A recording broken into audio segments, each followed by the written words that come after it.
तो नमस्कार। फिर से आपके साथ हाजिर हूँ मैं भूदेव शर्मा। आज का टॉपिक है लाइन मैनेजर का या स्किम मैनेजर का खास आदमी। आप अगर किसी ऑफिस में जॉब कर रहे हो और आपका बॉस और आपकी टीम का आदमी आपके बॉस से सीधा संबंध में है। इन द सेंस आप ब्रांच लेवल पे हो, ब्रांच मैनेजर हो और आपका एक टीम लीडर है या आपका मैनेजर है, एग्जीक्यूटिव है, वो डायरेक्ट आपके बॉस से संपर्क में ज्यादा है।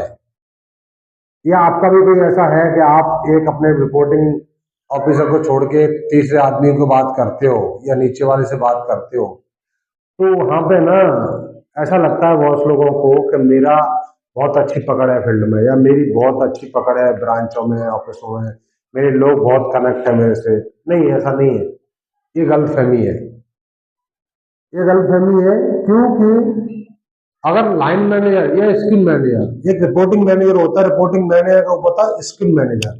अगर स्किम मैनेजर अपनी नीचे वाली टीम से डायरेक्ट बात करता है, डायरेक्ट उसको बात सपोर्ट करता है और बीच वाले को अवॉइड करता है, तो उस ब्रांच में या वो उस ऑफिस में हमेशा, उस कंपनी में हमेशा बीच वाला जो रिपोर्टिंग मैनेजर है ना, वो हमेशा परेशानियों का सामना करता रहेगा, हमेशा जूझता रहेगा, क्योंकि लोग उसकी बात नहीं सुनेंगे। लोग उसकी बात क्यों नहीं सुनेंगे पता है आपको? मेरा बॉस है ना, मेरे बॉस का बॉस है, उससे मेरा संबंध सीधा है, तो वहां पे मेरे बॉस की वैल्यू खत्म हो जाती है। क्योंकि जो स्कीम मैनेजर है ना, जो मेरा रिपोर्टिंग मैनेजर है ना, वो मेरे से डायरेक्ट सपोर्ट करता है, मेरे से डायरेक्ट बात करता है ना, वो ये डायरेक्ट आधा पता करता है, बीच वाले को कुछ नहीं समझता है ना, तो उसमें मैं भी बीच वाले को कुछ नहीं समझूंगा। सीधा समझो आप, आपका स्टाफ है, एक हायरार्की बनाई गई है। उस हायरार्की को इसलिए बनाया गया कि आपको ज्यादा लोड नहीं आए, आपको प्रेशर नहीं आए, लोग आपके कंट्रोल में रहे। लेकिन कोई आदमी चाहता है कि मैं हिटलर की तरह सबको मैं अपने हिसाब से चलाऊं, मैं ही सब कुछ हूं, तो वो आदमी गलत फहमी में है। उस ऑफिस में, उस कंपनी में हायरार्की बिल्कुल खत्म हो जाती है। वहां बीच के लोगों को कोई वैल्यू नहीं होती है। एक एजुकेटिव जहां अपने लाइन मैनेजर से, स्किम मैनेजर से संबंध रखता है ना सीधा, वो बीच वाले से बहस करेगा, कुछ भी बोलेगा। उसे पता है कि मेरे बॉस है ना, मेरा कुछ नहीं बिगाड़ सकता, क्योंकि मेरे बॉस का बॉस है ना, वो मेरा खास है। तो वहां पे नुकसान है रिपोर्टिंग मैनेजर को।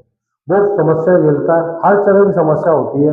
मैं ये नहीं कहता कि स्किम मैनेजर को नीचे टीम से बात नहीं करनी चाहिए, लेकिन एक लिमिट में करनी चाहिए, और रिपोर्टिंग मैनेजर को साथ में लेके चलनी चलनी चाहिए, करनी चाहिए, बात करनी चाहिए।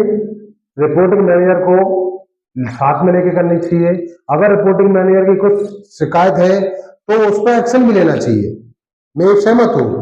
लेकिन कभी भी बीच में रिपोर्टिंग मैनेजर है जो आपके बीच में हायरार्की के अंदर आता है, अगर उसको अवॉइड करके, उसको साइड में करके आप डायरेक्ट नीचे वालों से ज्यादा ध्यान दोगे, और नीचे वालों की वजह से, नीचे वाले ने जो बोल दिया, मतलब एग्जीक्यूटिव ने या टीम लीडर ने जो बोल दिया कि मेरा ब्रांच मैनेजर ऐसा है, मेरे साथ ऐसा नहीं करता है, तो आपने उसके बेस पे उसके बॉस को पेल दिया या चमका दिया।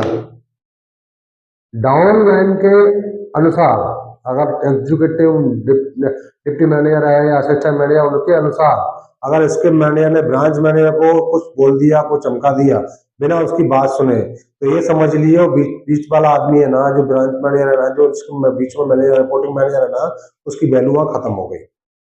वो नौकरी ढूंढने लग जाएगा। वो इसलिए नौकरी ढूंढने लग जाएगा, मेरी कोई वैल्यू नहीं है, या तो रिपोर्टिंग मैनेजर में हुई नहीं, मेरे नीचे वाले आदमी की बात सुन के मेरे को कुछ भी बोल दिया जाता है। तो मैं उन बॉस लोगों को, उन स्किम मैनेजर को, लाइन मैनेजर को आगाह करना चाहता हूँ और सचेत करना चाहता हूँ कि अपने बीच में थोड़ा हायरार्की मेंटेन करें। और हायरार्की कंपनी ने बना रखी है ना, और उसको आप मेंटेन नहीं कर रहे हो, तो आप गलत वे में जा रहे हो, आप वहां पर रायता फैला रहे हो। आगे चल के आप उम्मीद करते हो कि मेरा वो आदमी उससे काम कराए, जिसको अवॉइड कर रहे हो आप हर चीजों में, आप उससे चाह रहे हो वो काम कराए, वो कैसे काम करा लेगा? उसको तो आपने अवॉइड करवा दिया।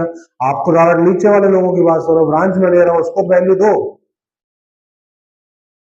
समझिए, आप क्लस्टर मैनेजर हो, आप ब्रांच मैनेजर अवॉइड करके डायरेक्ट एग्जीक्यूटिव से बात कर रहे हो, एग्जीक्यूटिव आपका खास आदमी हो गया ना, तो ब्रांच मैनेजर कभी बात नहीं सुनेगा।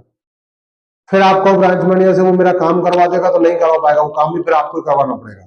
फिर ब्रांच में बिल्कुल सेफ हो गया, वो सेफ है, उसको टेंशन नहीं है। वो क्या टेंशन ले, उसे पता है कि मेरी चलती ही नहीं है, मेरी वैल्यू नहीं है, मैं क्यों आता अच्छी करूं। तो मेरी जितने भी लाइन मैनेजर हैं, जितने भी स्कीम मैनेजर हैं, उनको विशेष अनुरोध है, विशेष उनसे मेरी आह्वान है, विशेष अनुरोध है उनसे कि ऐसा नहीं करो, कि आपकी हायरार्की आप खराब मत करो, नहीं तो पछतावा आपको होगा।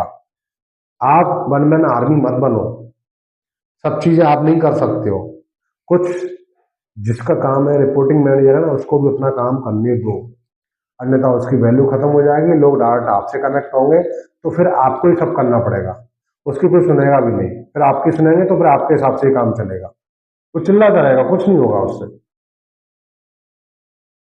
अगर आपके साथ भी ऐसा हो रहा है, आप भी एक रिपोर्टिंग मैनेजर हो, तो आपकी टीम भी आपकी नहीं सुनती है ना, आपका बॉस ऐसा कर रहा है, आपके साथ ऐसा हो रहा है, आपका बॉस आपको अवॉइड करवा देता है ना, तो आप उनको समझाइएगा, प्रेम से समझाइएगा।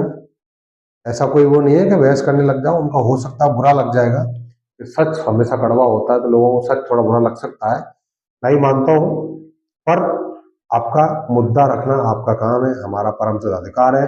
हमें संविधान भी ये अनुमति देता है कि हम अपनी बात कह सकें और आसानी से रह सकें, इतना हमें आज़ादी है। तो आप अपनी आज़ादी से अपनी बात अपने बॉस को, या जो भी आदमी कर रहा है ना, हायरार्की तोड़ रहा है ना, उस आदमी के सामने ये वीडियो जरूर भेजें और उसको समझाने की कोशिश करें। और आपको अगर सच्ची अच्छी लगी है तो लाइक करें, कमेंट करें।